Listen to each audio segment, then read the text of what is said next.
নমস্কার, নিউজ 18 বাংলার ডিজিটাল পেজে আপনাদেরকে স্বাগত। আপনাদের সঙ্গে আমি রয়েছি আবির।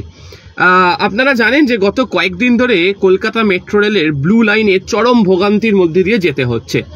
তো এই পরিস্থিতিতে দাঁড়িয়ে এই ভোগান্তি রোখার জন্য বেশ কিছু কৌশল অবলম্বন করতে চলেছে কলকাতা মেট্রো রেল কর্তৃপক্ষ, অন্তত ব্লু লাইনের ক্ষেত্রে।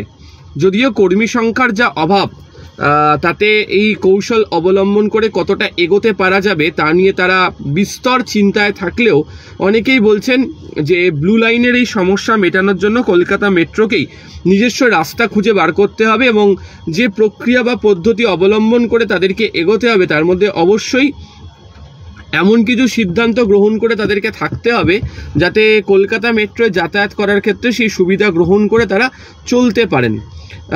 প্রথমত যে সিদ্ধান্ত তারা নিয়েছেন সেটা হচ্ছে যে এবার থেকে সরাসরি দমদম থেকে বা কবি সুভাষ থেকে এয়ারপোর্টের দিকে কোনো মেট্রো যাবে না। সরাসরি কোনো মেট্রো দমদম বা দক্ষিণেশ্বর বা শহীদ ক্ষুদিরামের দিক থেকে বা টলিগঞ্জ থেকে যাবে না।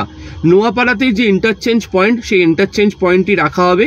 রেক রাখা হবে হচ্ছে এয়ারপোর্ট মেট্রো স্টেশন এবং রেক রেখে দেওয়া হবে হচ্ছে আপনার একই সঙ্গে হচ্ছে নোয়াপাড়া মেট্রো স্টেশনে।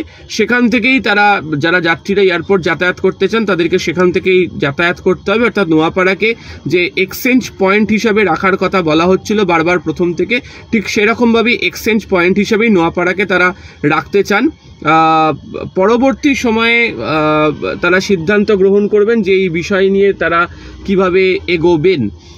দ্বিতীয়ত হচ্ছে যতক্ষণ না পর্যন্ত কবি সুভাষ মেট্রো স্টেশন সম্পূর্ণভাবে চালু হয়ে যাচ্ছে ততক্ষণ পর্যন্ত শহীদ ক্ষুদিরাম তো রিভার্সেবল পয়েন্ট তৈরি হয়েছে।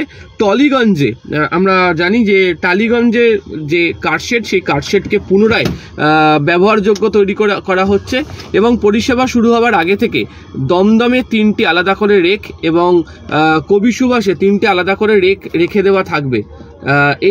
এই রেকগুলোকে হচ্ছে রাখার কারণ হচ্ছে যে সকালবেলা যে পরিমাণ যাত্রী এই জায়গাগুলি থেকে হচ্ছে এবং যেভাবে দমদমের দিকেও দেরিতে ট্রেন এসে পৌঁছচ্ছে তাতে অনেক সমস্যা তৈরি হচ্ছে। তারা বলছেন যে এই সমস্ত জায়গাতে যদি রেখে দিতে পারা যায় তাহলে অনেকটা সুবিধা হবে এবং সেই কারণেই তারা এই প্রক্রিয়াকে মেনে এগোনোর চেষ্টা করছেন। এছাড়া টালিগঞ্জ কারশেডকে পুরোপুরিভাবে চালু করে দেওয়ার ফলে যেটা হবে যে টালিগঞ্জেও মেট্রো রেক থাকবে, কোনো অসুবিধা হলে সেখান থেকেও ট্রেন রক্ষণাবেক্ষণ করার কাজের ক্ষেত্রে তাদের অনেকটা সুবিধা তৈরি হবে এবং তার প্রেক্ষিতেই তারা এগোবেন। অন্যদিকে আপনারা জানেন যে আজকে রাত থেকেই যে স্পেশাল নাইট পরিষেবা যেটা কলকাতা মেট্রোর ছিল সেটা বন্ধ হয়ে যাচ্ছে। নাইট স্পেশাল মেট্রো আজকে থেকে চলবে না। তো এই যাবতীয় ব্যবস্থার মধ্যে দাঁড়িয়ে মূলত হচ্ছে পরিষেবা দেওয়ার জন্য একগুচ্ছ সিদ্ধান্ত নিয়ে তারা এগিয়েছেন এবং এই প্রক্রিয়া তারা মনে করছেন কার্যকরী হবে। তার ভিত্তিতে পরবর্তী সিদ্ধান্ত তারা গ্রহণ করবেন। আরও খবরের জন্য নজর রাখুন নিউজ 18 বাংলা ডিজিটাল পেজ। আপাতত ধন্যবাদ।